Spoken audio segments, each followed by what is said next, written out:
Good grand day, gems and jewels, gods and goddesses. I am your host, Corinthia Peoples, and this is Power in My Pivot. Happy all things new, continued, and released in this new year. Power in My Pivot is a broadcast where we discuss how ordinary people, such as you and me, become extraordinary in our own right and through the power of pivoting, turning, and changing and moving our lives from the prescribed direction of mass societal roles and conditions. This is a show for men and women, kings and queens, duchess and dukes, and just everyday people. The time has come for us to control our own narrative and remember who we really are and to set the stage through leading by example. On today's edition of Power in My Pivot, we will have an intimate and honest discussion with Karishi Wigington about sizeism, size oppression, her body's story, and her pivotal point of realizing that she is too much woman for this world. Stay tuned. I'll be right back.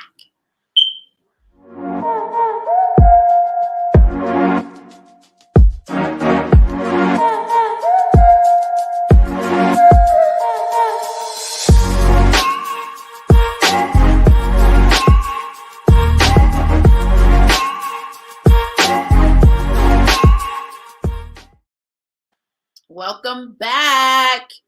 Greetings. Power in My Pivot is a discussion where we unpack the details of our pivot, of our transformation, whether voluntarily, circumstantially, or just out of sheer survival, right? It's a talk of our soul's journey and our evolution as humans. Welcome, welcome, welcome. Welcome to the room. This is an interparticipatory, I always get tongue-tied. This is an interparticipatory discussion. So feel free to drop comments and questions in the comment and chat feed. They are all so welcome. At this time, for all of us, for the people that are in the room, if you could share and subscribe to the YouTube channel, Corinthia Peoples, and just push a thumbs up on the YouTube channel if you're there. Please subscribe. I would appreciate that. Would appreciate that very well. So we will proceed in with our guests and our discussion, honey, because you are in for some wonderfulness, some truth, some real talk, and some overcoming. I might add some beautiful overcoming, honey. So our guest today is Karishi Wigington. Karishi Wigington is a fierce dancer, choreographer, writer, and spoken word artist. She has her bachelor's of arts degree in theater arts, dance from Cal State San Bernardino, and she has her MFA in creative inquiry from California Institute of Inaugural Studies. She was the artistic director for Equal Opportunity Productions, where she took 12 youth and 7 mentors to South Africa for a cultural exchange project called Zoo 2. I think I'm saying that right. Sozi 2. In 2012, Karishi traveled back to South Africa for Colors of the Diaspora 2, where she performed at the historical Market Theater Lab in Johannesburg, South Africa. Karishi has created a one-woman show entitled Too Much Woman for This World, and later spent several years honing her work under the tutelage of master teacher Ayodele Nzinga. Karishi has performed her solo show, Too Much Woman for This World, um, in the 2018's Ubuntu Festival and the International Women's Festival in South Africa. And in 2019, she performed her one woman show at the BAMBD Festival, as well as Iya Home of Burning Souls. More than anything, Karishi's art seeks to affect change. It tells stories of those rarely mentioned. It empowers the broken spirited. It gives voice to those who cannot speak. And it tackles difficult issues such as self-esteem, body image, and sizeism. Welcome to the room, our guest, Karishi Wigington. Hey. Hey, Kai, how are you? I'm fine. How are you today? Girl, I'm good. You are such a powerhouse. Honey, when I was reading your bio, I was like, dang, this girl has done so much. Thank you. Okay, honey. You know, when your mom gave birth to you, you definitely came to do a work, and you've been Funny working. because I never feel like I do enough or I've done enough. You've done a lot. You've done a lot. And you know what's cool about you, what I love about you is that you take people on the journey with you. Mm. You know what I'm saying? You'll grab it up, you'll do your piece, but you always bring others with you. Is that by design, or is that something that's just embedded in you? I think that it's both. Like I think I'm collaborative in nature. So I think that there's a piece of that like that where I definitely get inspired by working with others and bouncing ideas off of each other and things like that. But then I also think that it was instilled in me like I was raised celebrating Kwanzaa and like those the values that come along with each of the days. Like I bought into those, right? And I think what I understood in my life. I also grew up in a rites of passage organization, and our ideology was I am because we are because I am. That each one teach one, each one reach one. That it takes a village, and so for me, that those concepts are very much alive in my mind, and like none of this matters if it's just Kairishi. Like I think as a Black woman, as an African in this country in America. There's no point in this life if I'm only looking out for self. Like we're communal, you know what I mean? Like so. Yeah. So I think that all of those, that the parts of me that are innate to me, and the things that have been instilled in me, are what you get to see when I do work, whatever it is. Mm-hmm, mm-hmm. Well, it shows up. It shows up in all your stuff, honey. I need to go to South Africa with you. I need to go. I would love to go. When you go again, I would love to go. Honey, put myself together, one woman show, and have you direct me. I study under your tutelage. How about that? South Africa is live. You would definitely love it. Yes, I'm gonna look forward to doing that trip with you, Kai. When are you going back? When are you planning to go back? I need to do one more youth trip whenever it's safe to travel again. And then I'm going to start shifting to either just women and girls work with 18 to 25-year-olds, or really what I've been thinking about with my friends over there. They're artists as well. And so I've really been thinking about like, how do we do transformative education workshops, experiences for them, and using art as a medium, like creativity as a medium to transform the lives of Black folks in the world, and taking adults to do those workshops. So that's some of what I've been playing around with. Yeah, that is much needed work. It's absolutely much needed work. So let's unpack some of the work that you've been doing around Too Much Woman for This World, honey. Okay. I love the title, Too Much Woman for This World. And you know, it's I get it, because you know, I really do. I get it, because as women that are of size, of body, of fullness, which I think is absolutely beautiful. I think it would be so boring for everybody to look the same, right? I like the fact that I could see, one woman who's straight, and then another woman who's like round, and then another woman who's like a bottle, and another an apple and a pear. I like to see all the different shapes represented in the world, but for some reason, everybody want to be skinny.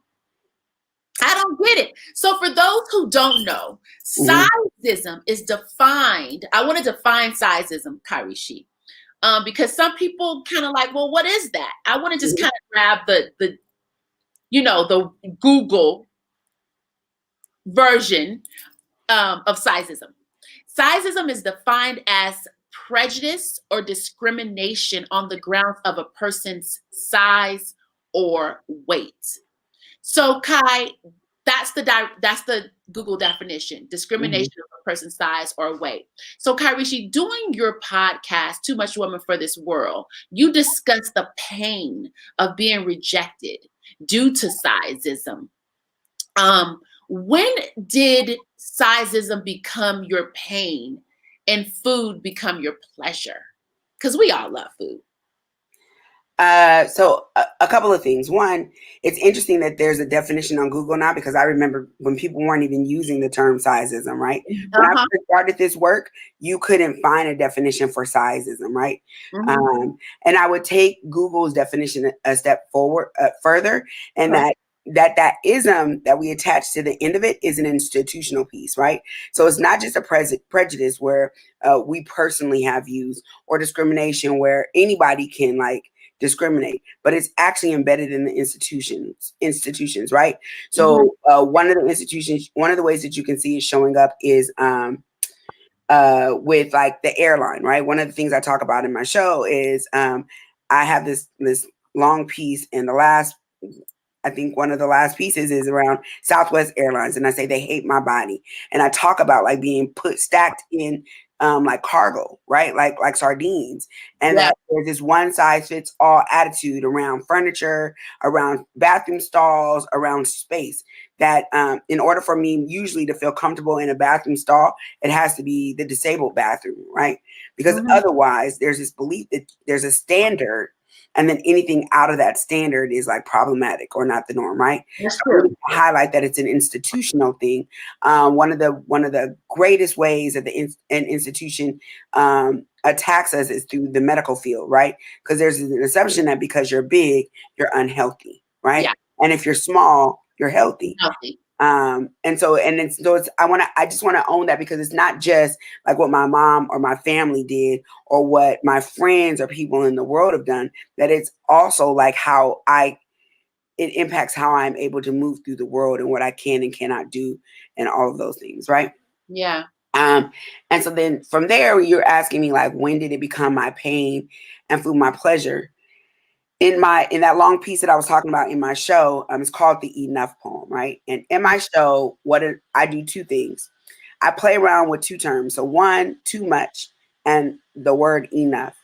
And so what I found in my when I started this journey is the word enough is actually an ancient Sanskrit word. And it means to be. It's a state of being, right? So being who you authentically are right now in this moment, you are practicing what it means to be enough. But in English and in this country, what we've done is we've changed enough as a place. It's kind of a destination, right? It's something that you have to achieve, right? So we are constantly made to feel like we are not in our own selves enough. If you don't have a husband, you're not enough. If you don't have babies, you're not enough. If you're not light enough, tall enough, skinny enough, all these things, you're not enough. When actually just being yourself is enough. So I play with the idea of being too much and not enough, right? And saying that as long as I'm too much, I'll never be enough, because those are the messages I've received in my life, right? Let's say that again. That was a gem drop.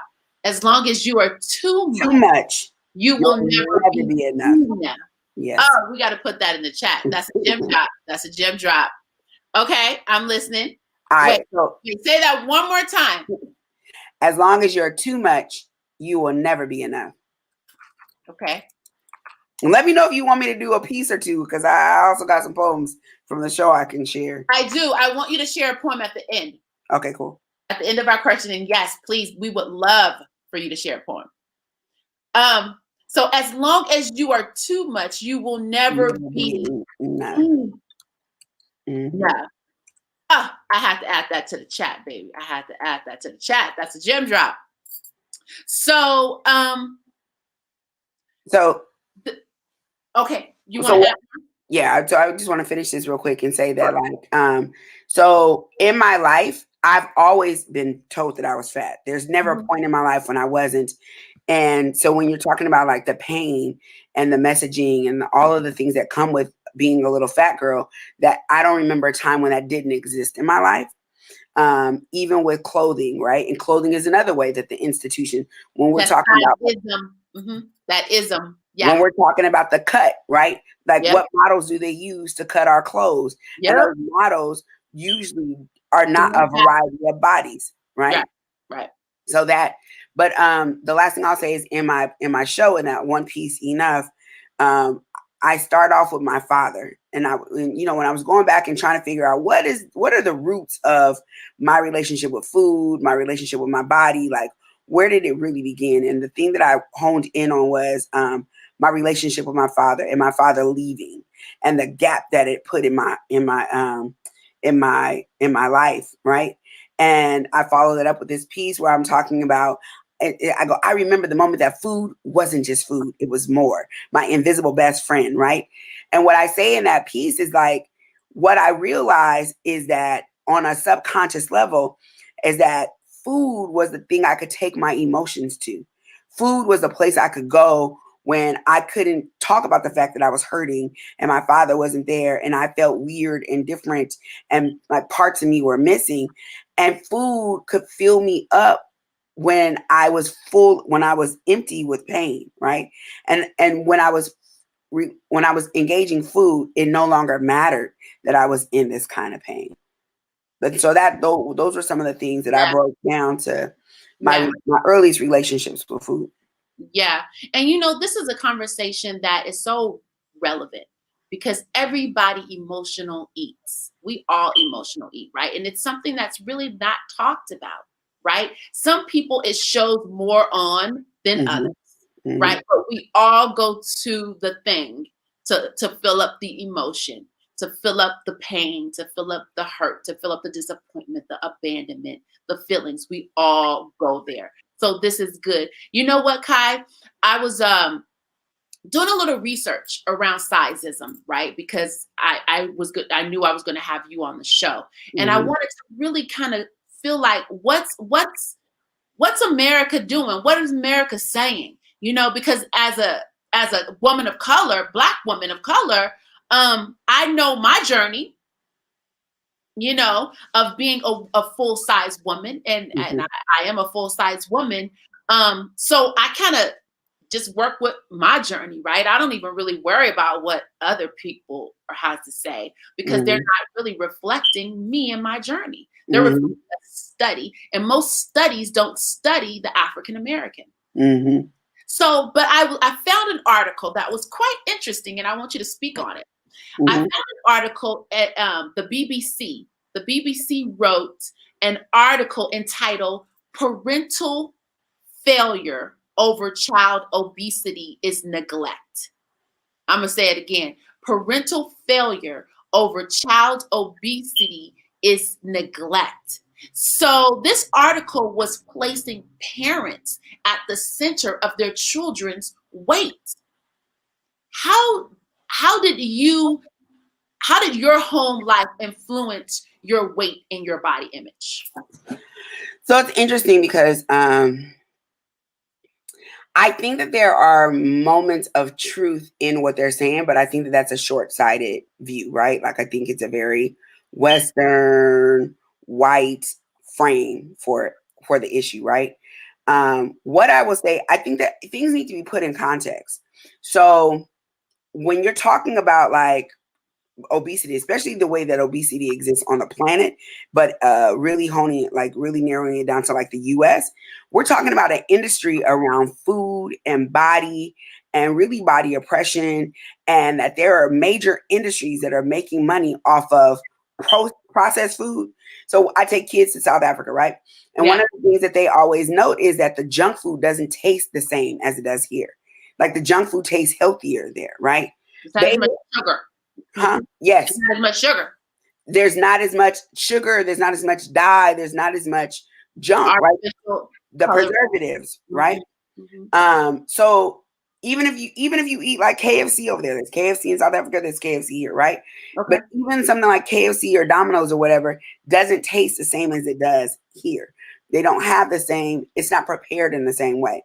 Hmm. We're not talking about like how I was just talking to my friend the other day, Jennifer Johnson. She was saying how like they subsidize things, and what they do is they take something like corn, which we know is in everything. Like it's not just high fructose corn syrup. Like the vegetables, our vegetables in the ground, are the soil has corn in it, right? The animals are eating corn. Like then the processed food has corn in. Like there's all of these different. The sugar has corn, or is corn, right? There's Hmm. all the, and corn is a starch. So when you're talking about corn, like that, everything we eat in some way is connected to corn, and then we ingest that. Starch makes your body, like if you have too much starch, it's going to make your body big, right? Hmm.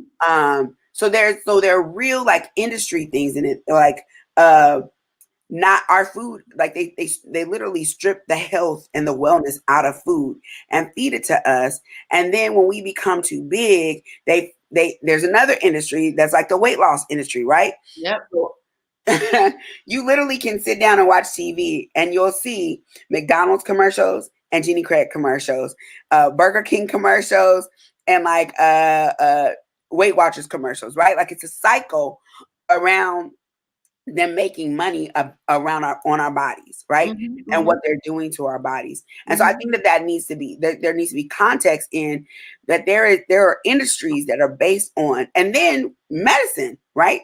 So Yeah. then Pharmaceuticals. Yeah. yeah, you get diabetes and we'll give you more medicine. Now we're making money this way from Yep. the food and the cycle that you've been on, and now we're making money a different way from the harm that we have really created on your body, right? Hmm. And Hmm. they've shifted they've shifted society in a way where people are like in the motion of like, I'm working, I'm busy, so now I got to get fast food, like.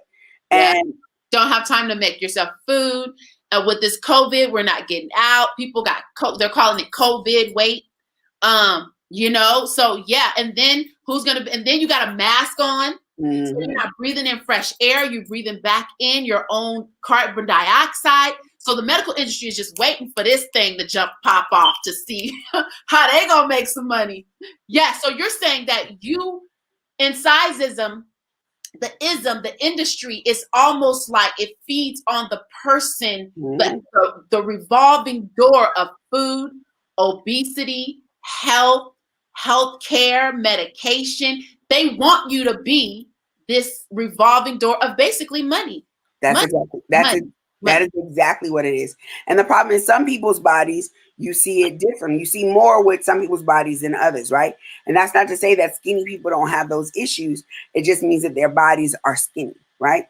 Yeah. Um, and then the last thing I'll say about this is in my own show, I wanted to give context. So I talk about my mom, I talk about my grandmother, my uncle, my stepfather, and all the messages I received from my family around my body. And I wanted to put it in a greater context. So at the end of the show, I talk about like what it must have been like to be a little black girl who was a descendant of slaves and whose parents were sharecroppers, and the all the pain, all the hurt, all the stuff, right? That we can't, all the internalized pain, the generational junk that we're holding on to, that then created me, right? Those are the people who created me. And so showing that their pain comes from someplace. I say Hmm. my family is addicted to alcohol, drugs, and food, right? Hmm. Almost, and maybe drugs is the least, but definitely alcohol and food. Hmm. And everybody has alcohol and food issues. The question is, who does it show up with the most, right? And I wanted to be able to say that. And in terms of my mom, so this is the thing, the place where like parents are problematic, and really it's because they don't know. So to indict a parent is not fair. Nobody's teaching them how to parent, right? And so that I think that article is short sighted because what it's not saying is that nobody's teaching them how to parent and what health looks like even for themselves in terms of food, let Mhm. alone for their children. And then they're inundated in this larger this social system that is then encouraging bad habits. My mom was she was obsessed with food. And so we had all kind of food. We had all the cookies, all the cakes, all the Twinkies and Hostess stuff, all the ice cream, like different ice creams and popsicles and all those things. And then she would be like, but you need to go on a diet. But she would have these things in the house. And they would, Well, and just to put this in context, we're talking about you're moving into how parenting plays influence weight and body image. Got it. Mhm. Let's bring it. Yes, let's So unpack. I was telling my therapist this yesterday. It's so funny because I was like, I said, my mom so I remember I was like 12 or 13 and she was like, she was always putting me on a diet, right? And really it was from her own stuff because in her family, she was a little fat girl. And so now I'm the little fat girl and she doesn't want me to experience all this pain or whatever. So how can I help you? So she was always putting me on a diet. So one summer it was like, yeah, I was 12 or 13 and she was like, we're going to put you on Jenny Craig. So I don't know if you've ever done Jenny Craig, but it's like these little itty bitty meals. Yeah, I've seen them. They're Yeah. not good, whatever, right? No, right. I had my aunt put me on a diet. And she would say, you can't go back for seconds. But Yeah. right, so Yeah. my family, I'm on Jenny Craig at like 12 or 13. Uh-huh. And they were eating. We had this pizza place around the corner from my house called Double or Nothing Pizza. So you automatically got two for the price of one. So now we got like 4 or 6 pizzas in the house. And they're eating, slamming. Your But family. I'm on Jenny Craig. But you're on Jenny Craig. Oh, wow. And they would tell me to have enough self-control to love myself enough, like to just eat this, right? Or we would go to smorgasbords and I was on Jenny Craig and they were eating like, so I think that there's a lot of, I remember watching Oprah when I was probably like 16, 17, and she was doing a show about weight loss. And she said, they said, and to me, this was so profound, but nobody had ever said this, is that when a kid goes on a diet in the family, the whole family has to go on a diet. Yeah. But that was not my experience. I was told to be in control of my actions, not self-control, and ignore the fact that they were doing whatever, and all of this other stuff was in my household. Yes, it's kind of like having a family member who's an alcoholic, Mm-hmm. and you're having like champagne and drinks, and you have your daughter or your son who has an alcohol problem. You're right. It's like a family. If there's one family member who's an alcoholic and they're trying to kick it, everybody needs to be on sobriety. Mm-hmm. It's to support that loved one. You're so right. You're so right. So Karishi, I seldom witness weight. I'm calling it weightiness. I seldom witness weightiness in excess in our native African counterparts as I do in African Americans. And we just related emotions, environment, parenting to be a part of weightism, sizeism, right? So do you think that, so, and of course you just spoke to being in South Africa, and in Africa, they don't have such food dilemmas, just such food like atrocities, basically. I think it's an atrocity how America prepares its food and gives it and feeds its citizens. So I want to bring weightism between us, not just being an American, and to our counterparts, our African counterparts, where we don't see as much weight on them. Do you think it's related to their emotions? Do you think they place their emotions in different ways, or do you think it's lack of abundance? What's your take? What's your spin on why this is? Well, I think there's a bunch of things, right? Like one, I will highlight that the industries are changing because more and more African countries are importing food from the U.S., right? And their fast food restaurants from the U.S. that are over there, so things are starting to shift. Um, Maybe not as fast, like we can't see it as rapidly, but it's still shifting. And in the other thing that they're importing is the I remember years ago I used to do this diversity and social justice work, and Queen Latifah was like doing something big, and she was getting a lot of critique for her body. I think she had got an award or something. And one of the white women that I worked with, she said, it's a shame because there's a part of white culture that says you can never be too rich or too thin, right? And so when we're talking about whiteness, you can never be too rich or too thin. And so there's an ideology embedded in this country and so when we're talking about thinness, that's a part of the psyche, right? Is that idea. And so then it gets put on everybody else. So and not only are we importing our food to or South Africa importing our food and those, but it's also starting to import that value. The more they interface with our media, the more that they, like there's more. I've been going to South Africa since 2003, and there's more and more talk around size and what you look like and what's acceptable and all of that, right? So that's one thing I'll say. Two, I will say, when I see aunties, like even in Brazil, when I see women, like auntie, even in the Bahamas, like older women or like aunties and things, their bodies look like my body, right?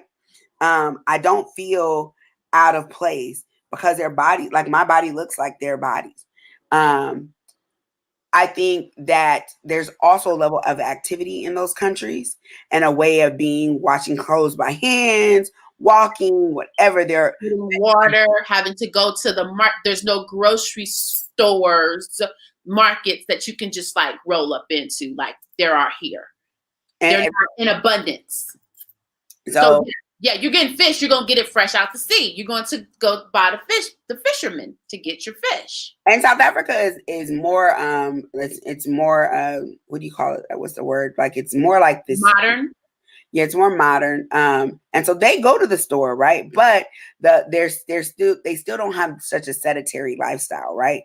So you'll see people walking around, or whatever, kind of like a New York City vibe, right? Like they're moving, they're moving, they're moving. Unless you're in the rural parts where that's more true around like not just having direct access, but in the city for sure, like the people have access to grocery stores and things, but it's just not as a sedentary lifestyle, I think.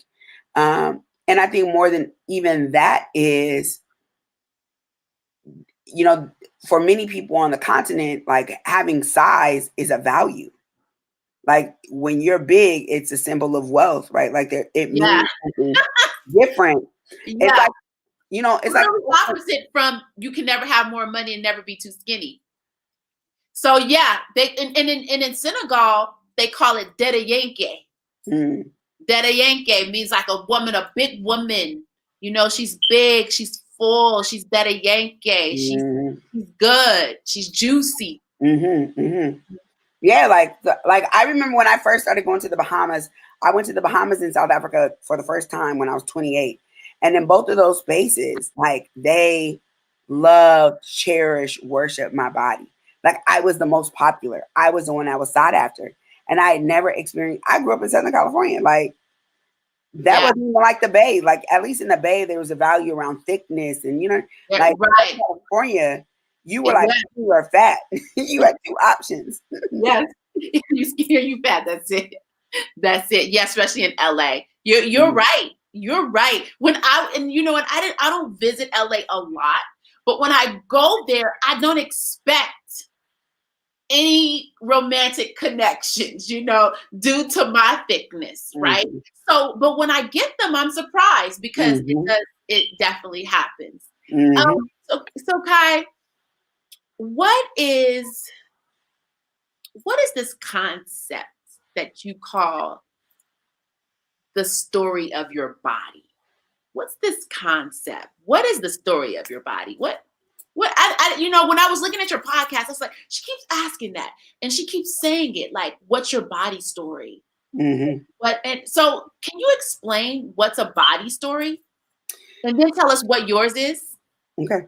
I think like what I'm trying to like illustrate there is that our bodies have a journey just like we do, right? Like everybody has an educational story, right? A fun story, like what's your relationship to fun? So I'm asking really, what has your body's journey been like? Like what are the messages? What are the experiences that your personal body has had? Um, and I think that informs a lot of how you move in the world. At least that's what I'm trying to assert. Mhm. Um, my relationship, my body story is one that is complicated. My body has been a very traditionally has been a very physical body, right? I've always played sports. I've always danced. I myself never felt like my body was limited. I did gymnastics. Um, to me, whatever I wanted to do, my body was going to help me do, right? Mhm. Mhm. But also like that was kind of like juxtaposed. It was like it was hitting up against society's story of my body, right? Mhm. Mhm. So I liked my body and I felt good, and if I felt like it did what it needed to do or whatever, I was constantly told that it wasn't good enough, that I needed to lose. I was too fat. I remember doing gymnastics and really loving it and really getting into it. And I might have really wanted to be a gymnast, but I was big. And I remember like they wouldn't let me do the uneven bars because they said I was too heavy to do the uneven bars. So I could only do the floor and the balance beam and the vault. Um, and so like there were these ways that like I was always put like aside. Mhm. Dance You were classes, limited. You were limited based yeah, on sizeism, on how society saw size. yes, but not in what my actual body could do, right? I'm Right, big, I get in right. Because your water. actual body could do many things. One of the things that I love is I always get tickled because like when I perform and I really want to, and you probably seen this on my page, like when I really want to shock people, I do the splits. And I that's so funny to me because in people's minds, if you're fat, you You can't cannot do a split. split. But You can't even touch your toes. They think if you're thick, you can't touch your toes. You can't move. Yeah. but when in all actuality, like being flexible has nothing to do with weight. Like Thank you. I'm flexible. I've been able to do the split since I was probably like 6 years old. I've Mhm. like I can do things. People would when I would dance, they would always get like mesmerized by how I danced. And again, because the assumption is when we think about stories of bodies, big bodies are not assumed to be able to be athletic, aren't assumed to be able to dance and to move well, right? And Big so bodies. Exactly. and so So my when you see it, go ahead. Go ahead. so my body, my body story is the those two things converging. It's like my body could do and what I knew it could do and what I wanted it to do, connected to the ways that people saw and the ways that they tried to like stop and limit my stuff, my body.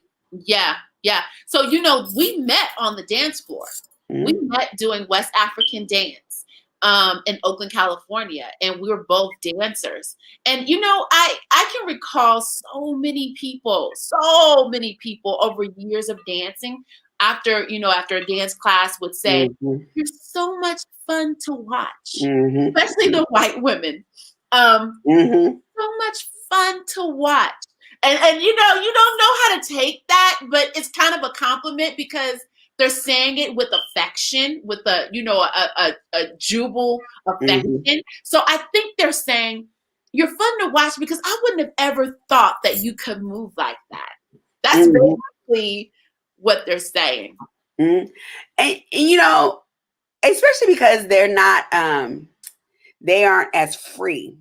And you have it both ways, right? Like they're not as free as we are. And then you have it where they have been told that they should be good and that they should be free and they should be all those things and we should not be. So I think some people are like have adoration for it and admire you, but some people are like haters because they're like, wait, that's you're not supposed to be the one. I'm supposed to be the one. Kind of like a pretty girl Yeah. where, Or a light skinned girl. yeah, right. Like, wait a second, this is supposed to be me. It's not supposed to be you, right? Right. Um, Right. but I think also I remember posing for a life drawing class my first time, and those artists being like, thank you so much for coming. We're so excited to draw you. And they're like, you have so much.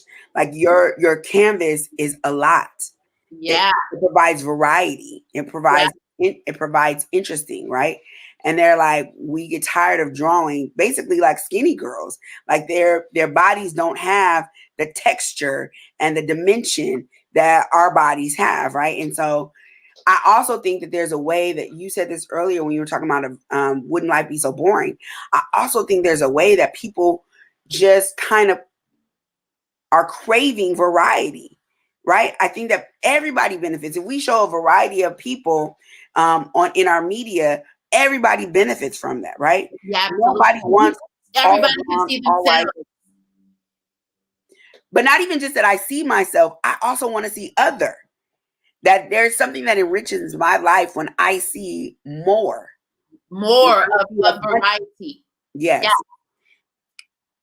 So, Karishi, Hmm. how often do you feel full body folks um are in an illusion versus in a reality of their body story?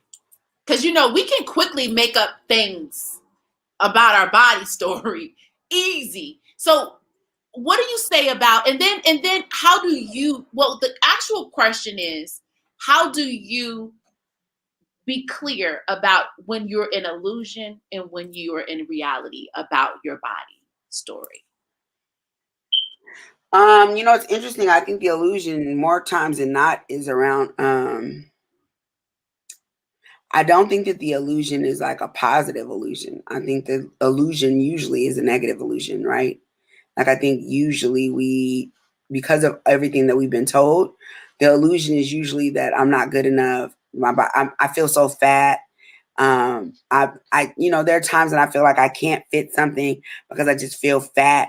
I don't feel good. I don't feel like I have anything to offer. I just don't feel valuable. I don't feel sexy. And I think we're constantly having to work against those messages, those images and feelings that we have about ourselves. So that's what I would really say about the illusion is that the illusion is that I lack value, that I'm not good enough, that I'm not cute.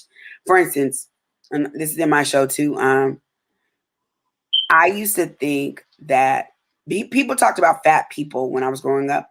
Like fat was a synonymous with ugly. So because I was fat, then I thought I was ugly. Mm-hmm. And I remember in high school um, really going through it and talking to my brother. And I was like, how do you like yourself? And he was like, you just do. He was like, you just decide to. He's like, the brain is easy. And if you tell your brain something over and over again, it'll latch onto it, right? Mm. So then he started to make me stand in the mirror. This is a tool that people out there can use.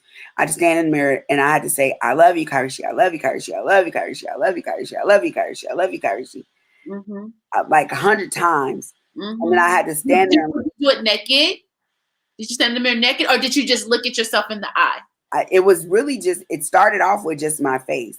And then I could go, right? But it started with just my face. And I had to stand there and look at myself until I found something that I liked, right? And I remember going, "Oh, my eyes are cute. Like they're these thin eyes." Because right, I'm like fat blob, right? And I'm seeing myself as ugly because that's what I've been told. Right. And so the power of this exercise that I got to start picking my body apart and You start seeing to it for, see you. yes, yes, yes.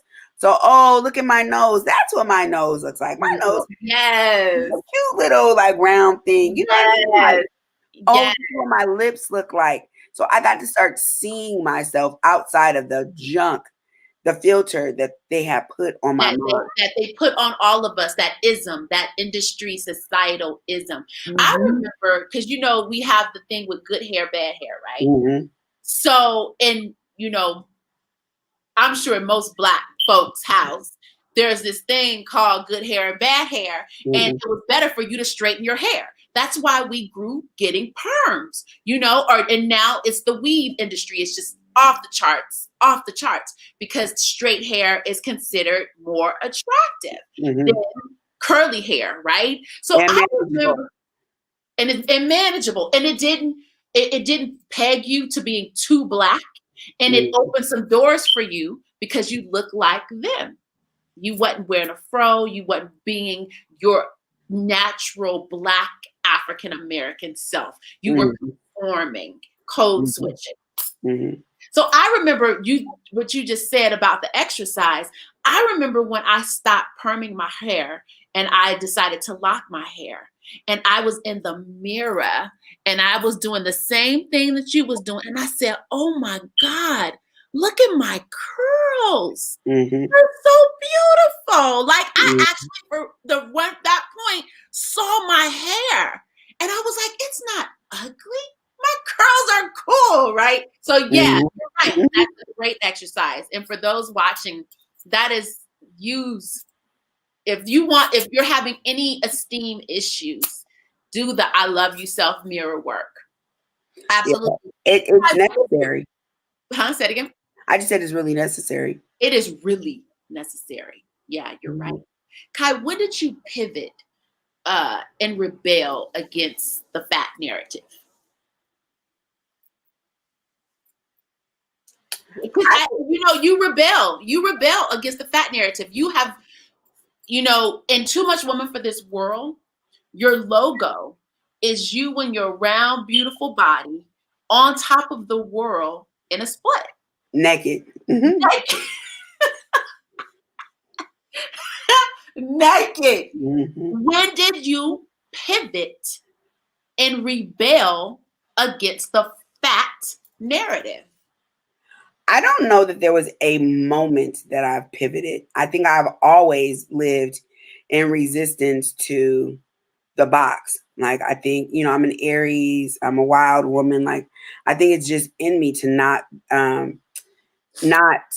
succumb to the box. Like, I remember I was in high school, I was playing volleyball. I played volleyball for years. And I was going out for varsity one year, and my coach Heather, she was like, "I mean, you could try out, but I'm gonna tell you now, I don't think you're gonna make it, right?" And it was all related to my body. And I was like, so the best way to tell me to get me to do something is to tell me I can't do it, Do it. right? And so she made me feel like I couldn't do it. So I was like, bet that. And I busted my ass and I showed like I not only did I make the team, the squad that year, I ended up getting the toughest back row because I was like, I'm giving this my all. Because you can't tell me what my glass ceiling is, only I can. Um, and I think that that's been my life. I think that I've always bumped up against what people have said I couldn't do. And I like that poem by Robert Frost, when The Road Less Traveled.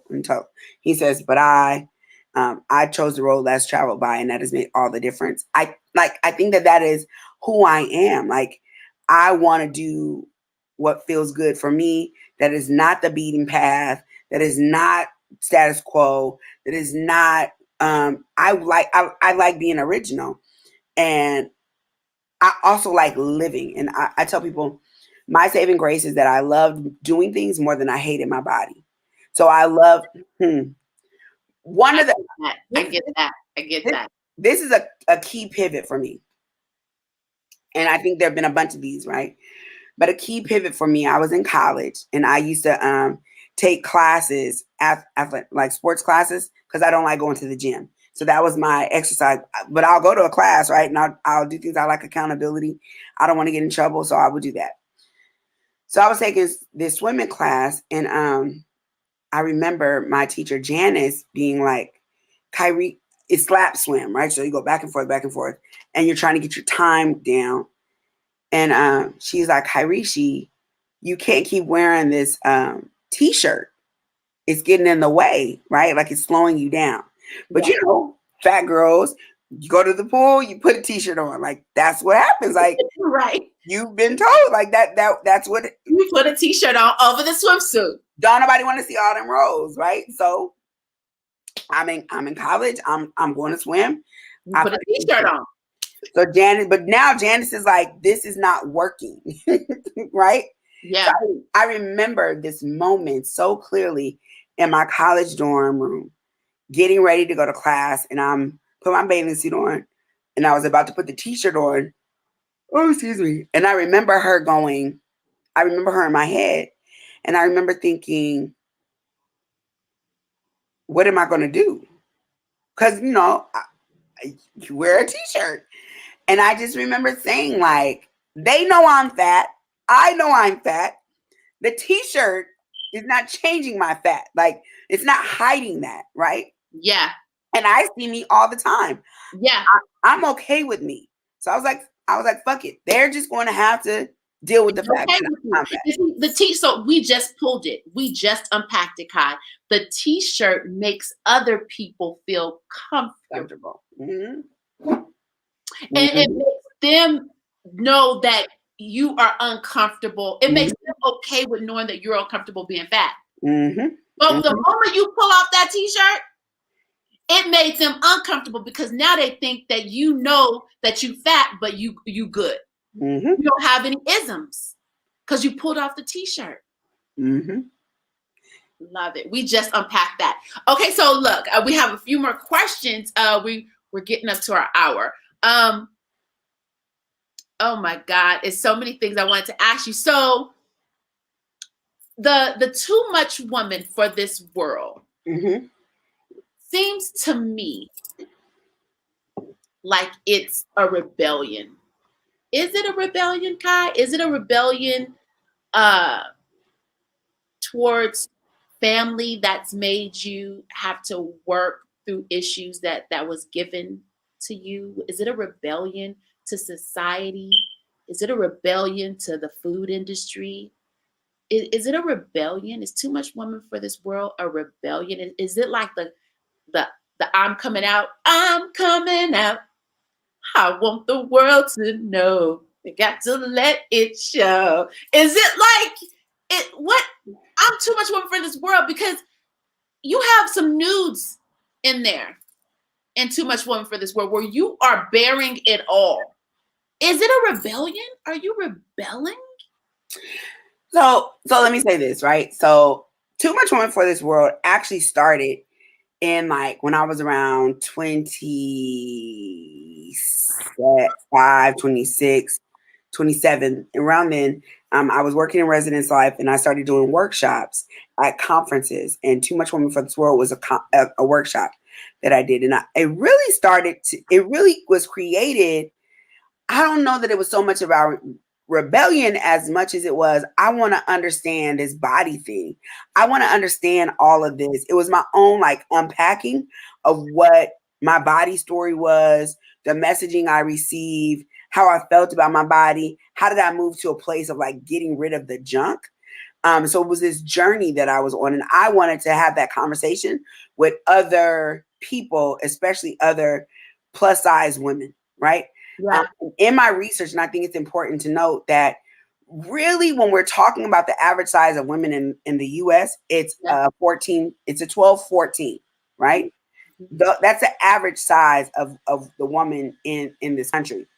And it used to be, if you think back to like Marilyn Monroe and old TV stars and movie stars, they were bigger body women, right? The shift happened, and this is what I found in doing my early research, is that the shift happened in the 70s with Twiggy. So the model Twiggy, who looked like a little boy, she had nothing, straight up, straight down, looked like a little boy. There was no industry for her, and until this one photographer like fell in love with her, and he catapulted her, right? And then when Twiggy got catapulted, she shifted the whole paradigm of what was acceptable, what was beautiful, all of that, right? And that's when we saw a shift towards the thin, these like size 2 supermodels and things like that. But before, those women were like 12, 14s. They were bigger, thicker women, full figured women. So it started out as that journey, and then I turned it in when I was in grad school. I decided to turn it into my one woman show. And really, what it is a dissection and a conversation about all the things that I've experienced. And what I wanted to be able to do was highlight. People always ask me, like, how did I develop self esteem? Right. And we tell people that they need to love themselves, but we don't tell them how to get there. Right. I really wanted to use Too Much Woman for This World as a roadmap for, like, this has been my journey and this is how I got where I am, so that people can start to see and do those same things. Right. So how do people build self-esteem? Say that again. How do people build self-esteem? Brick by brick. I think, part of it is you have to really, part of it is what my brother said, and that you got to decide, right? You have to decide that you love yourself and you want to love yourself and you're worthy. I think you got to do a ton of exercises. So affirmation work has been huge for me in my life. I'm about to start a new affirmation practice. Whenever I start to see that I'm shaky or something, that I need to, like, go more, I'll go hard for affirmations. There are times in my life when I put affirmations all over my room, all over the bathroom, so that even if I'm not conscious, my mind is taking in the affirmations. They say that for every one negative thing you hear, you need 10 positive things to counteract that, right? Negative, yeah. Yeah. And so, but we're not in an active practice of countering the negative messages that we received. No, yeah. And I'm talking about family messages. I could just go to one, like, one family dinner or something, and then hear the junk, right? Yeah. I can see my grandmother one time, and her and I, she knows, like, if you want to continue talking to me, because I don't play that anymore. Where I used to allow myself to be the kind of punching bag. I've done too much work on myself to allow myself to be that anymore, right? So she knows, if this is a conversation you want to have, then we're gonna get off the phone, or like, I'm not dealing with this, because I don't have the time. You set boundaries. Because I don't have the time and the energy to backslide, because what her words are going to do is take me back to that little girl. Yeah. So I firmly believe in affirmation work. I think writing my show, even I told you I was talking to my therapist yesterday, and we were honing in on my issues around worth, and I started talking about my show and the messages. Every time I hear I perform it, I hear how many times my family attached having a man to losing weight. And that's in my brain. Like, there's all this undoing that I have to do. This is a gem drop. Yeah. Having a man to losing weight. Oh my God. That is a gem drop. Yes. Yes.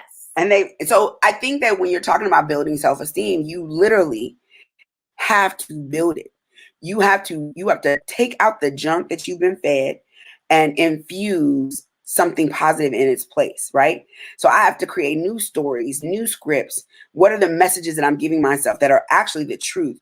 So that my brother says, he said, people think that low self-esteem is how you feel about how you look. He said, but they're wrong. He said, low self-esteem is how you feel about how you think. Because what you're really saying is that you value other people's words over your own. And the thing is, often what we have to rely on are other people's words. And so when we're talking about doing the nitty gritty work of building your self-esteem, you have to literally take out their words and replace them with scripts and words that are affirming of you. And you have to be diligent about it. It's not a haphazard thing. It's not something that's going to happen, like somehow happen by accident. It's not something that other people are going to do for you. You have to be committed to reshaping your mindset around who and how you are. Love it. I like what you said. Don't allow other people's words to have more value than your own. Is that what you said?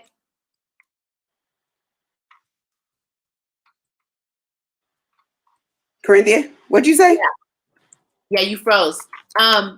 You said, don't allow other people's words to have more value than your own. Mm-hmm. That's a gem drop. I'm putting it in the chat. Okay, So, Kairishi, I want you to I want you to do a poem for us. Okay. I want to throw out some words to you. Mm-hmm.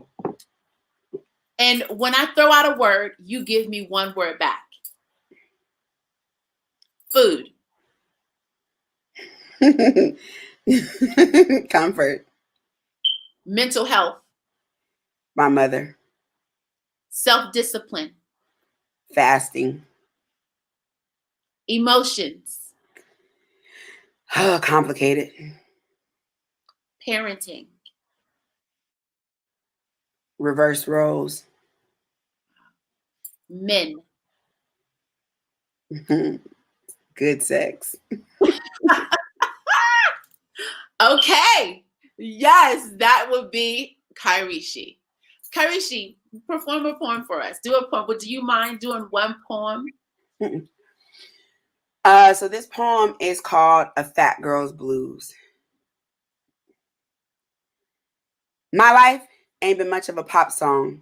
Riddled with flat strings, deep horns, it feels more like the blues, like Billy wearing old beat up shoes. Escapism, just the right prescription for little girls who've been abused. So she runs, drowns her afflictions in whatever vice kills memory. See, she doesn't want to have to think, just drinks and pours her thoughts into that little white horse and she rides away. Lets herself fly until night must end today. She puts her pain in a mic, her life in a song, and she sings. Sings the blues like a lady, feeling disappearing acts. Maybe that's why she acts like a track star, running away from herself so fast she's left track marks on her soul. And while neatly placed gardenias, mass, decade old, her arms speak of the place that unhappy women go. I see myself in her voice. Her lyrics color my story, so I know where she goes when she wants to sink into her own skin. Understand what makes her want to disappear.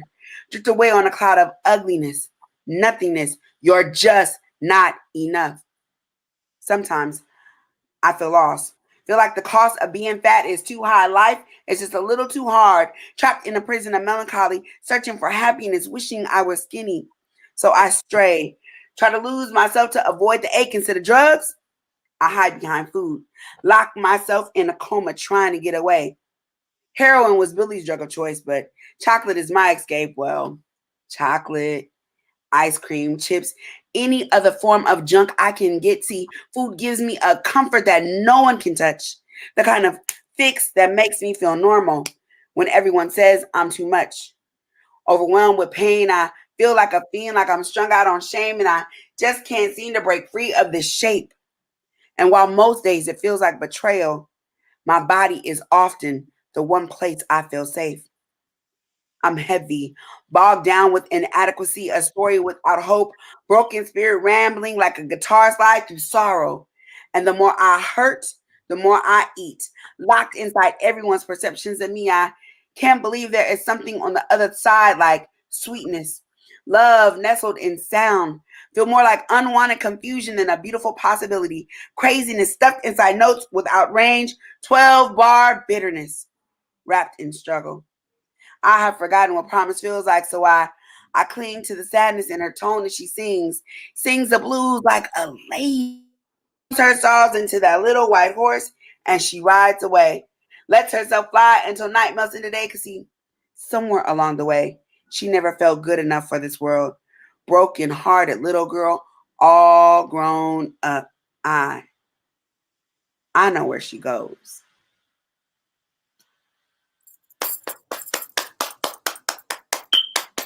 Yes, that was deep. That was very powerful. I always love your poetry. Thank you, thank you, thank you. Absolutely. Kairishi, where can people find you? So you can find me on my Instagram at too much woman for this world, the number two much woman, the number four this world. Yes. So let's go to the stream, Kai, and see if there's questions. At this time, you guys know that this is an inter-participatory discussion, and please, if there's any questions for Kairishi, if you have any questions or any comment, go ahead and drop it in the chat at this time. Let's go over to the chat. It's been blowing up a little bit. I'm gonna go from the bottom to the top. Carla Lovett. She says, Snaps, snaps, snaps. L, soul, wellness. Yes, I love you, Kyrie, she says. Thank L you. also says, yes, yes, yes. Still have some unpacking to do around those ideas of my life attached to my weight. Mm-hmm. Carla says, I've heard a man, a job, and a good life attracted to losing weight. Mm-hmm. Mm-hmm. A man, a good life attracted to weight. Yes. Mine was career. Mine was being. My stepfather told me I couldn't be famous as long as I was fat. Yeah. In terms of my art. In terms of your art. Yeah. And I overheard my aunt on the phone with someone when I was in my 20s. And she said she was telling someone on the phone, whoever she was talking to, that I would never get a man because of my weight, because I was too thick. That's not like it's not to be taken lightly, right? It sounds like it's just a conversation, but the thing is, and what I say in my show, I talk about this story about my uncle Jimmy and how that played out, and I say, but the thing is, Jimmy's the man in my life. Like, he's not just my uncle, he's the man in my life. And deep down inside, in places I don't want to, I actually believe him. So when you hear your aunt say that, or when I've heard that in my life, like, it attaches to my belief about self. So really, when I start analyzing my relationships with men, a lot of that is wrapped up in the idea that I'm not good enough anyway. In fact, a man can love me. I can have a man, we can have amazing sex, and let him reject me, and the very first place I go to is I You're need to. not. Yep. You need to lose Even weight. though last week he loved this, right now I'm too fat. Right. Carla says, hi, Karishi. You look amazing, girl. Coming to that. Wait, can I just show this? Z, let me just show it. There we go. Can you see it? Come to that epiphany that I am beautiful is a wonderful moment. I became less fearless at that moment. Yeah, definitely. Definitely. Mm-hmm. Because then you get power in that, right? Like, you stop allowing people to have control over you, and you start giving yourself permission. Mm-hmm. Elsa Wellness, she says, yes, rebel against the fat narrative. I love that. One of the things, and when you were asking me about like too much woman being a rebellion, so after I had my one woman show, I started the Instagram in 2018, and that was really to be in conversation with really other women about this, right? And letting women know that you don't have to, like, you can lose weight if you want to. Like, I'm not trying to control anybody's body, but the business of loving yourself and accepting yourself should not start when you become less, when you start losing weight. Like, for me, I have to love me today as is right now, scars and all, flaws and all. Yeah. And if I'm going to love myself, then there's no magic prescription, right? Yeah. So you just take your junk as a fat girl and transfer it to all this junk as a skinny girl. Yeah. And still not love yourself. And it's continuous, right? So that whole affirming and feeling good about yourself, it's not a destination. It's a journey. It's a journey that's got to keep getting gassed. Got to keep getting gas. You got to keep filling yourself up with gas to continue your journey of self-love. So it doesn't stop. It doesn't end. Yes. Karishi, this was so rich. This was so rich and so good. I'm so glad you agreed to come on the show. Thank you for joining. Thank you for having me. Next time we got to talk about getting older, right? Like gray hairs and your eyebrows and on your coochie and like that kind of stuff. Because the self-love, like when you talk about it continuing, there's all these layers of having to continue to love yourself. Yeah, I guess so, huh? Because our generation is going into our 50s. We are moving slowly into our 50s.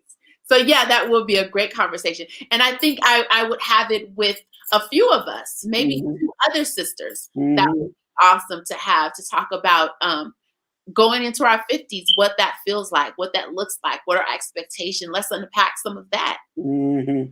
Next show, we're doing it. We're doing it. Hey, Kai, hang behind, hang backstage for me. I'm going to close out the show, and I want to say goodbye to you before you go. But All thank right. you so much again for being on the show. Thank you. Thank you. Thank you, everybody. Wow. So rich. So rich. Let's pivot. This is what I'm talking about. This is why I am committed to doing Power in My Pivot, because I want to change our narratives. I want us to heal. We always talk about the problem, but rarely is the solution rendered, right? So the help tip this week, is about the problem and the solution. Our help tip, my health tip, the Power in My Pivot health tip this week is to stand up for yourself. Stand up for yourself. Speak your truth. If someone hurt your feelings, tell them they hurt your feelings. Tell them why they hurt your feelings, and tell them how it made you feel. Stand up for yourself and say, I'm sorry. If you offended someone, let's spread love in a time of distancing, because ain't nothing social about distancing. In a time of distancing, in a time of isolation and separation, say I'm sorry. If the conversation goes astray and you know that there was something that maybe you was holding on to, speak it and then say you're sorry. That's the help tip for this week. What inspired me to do this edition of Power in My Pivot was to give rise to a new narrative in the weight loss industry. Because in weight loss, it's basically emotional loss. In order to lose weight, in my opinion, to truly lose weight is to rid emotions. And that's not talked about in the weight loss industry. So be very conscious of emotions and weight, because when we shed emotions, it's easier to shed the weight. Our culture likes thickness, being a Black woman in America, and even a descendant, an African descendant. Thickness is a part of our culture, thick booty, thick thighs, thick breasts. We are in a culture, our culture is likes thickness. Other cultures have their own level standards of beauty. Our standard of beauty being Black, mostly, and if we don't get into the Atlanta housewives and the what's beautiful and all the celebrities, mostly we like thickness. There's a comfort, a beauty to a thick, beautiful woman who's esteemed and loving herself. It shows on her. Even a child likes a woman that's soft. A baby likes softness. So in our culture, thickness is good. We're good with being thick, but there is a fine line, right? At least society tells us that there is a fine line. Karishi coined it very well when she talked about the isms, and she created the IMS to the society and the industry that we live. Be careful about what you feed yourself, what you watch on TV, what you allow people to say, do, and be. Guard your spirit, guard your emotion, guard your self-esteem by any means necessary, honey. Power in My Pivot is a live broadcast that happens every single Saturday. I'm committed to bringing you a word of encouragement in a pivotal moment every single Saturday at 11 a.m. Pacific Standard Time, 1 p.m. Central, and 2 p.m. Eastern. Kings and queens, let's pivot from basic to bona fide, baby. And always, always remember that nobody is better than you, and you're no better than nobody else. Said to me by a wise man, my grandfather. Until next time, always remember there is power in your pivots. See you next week.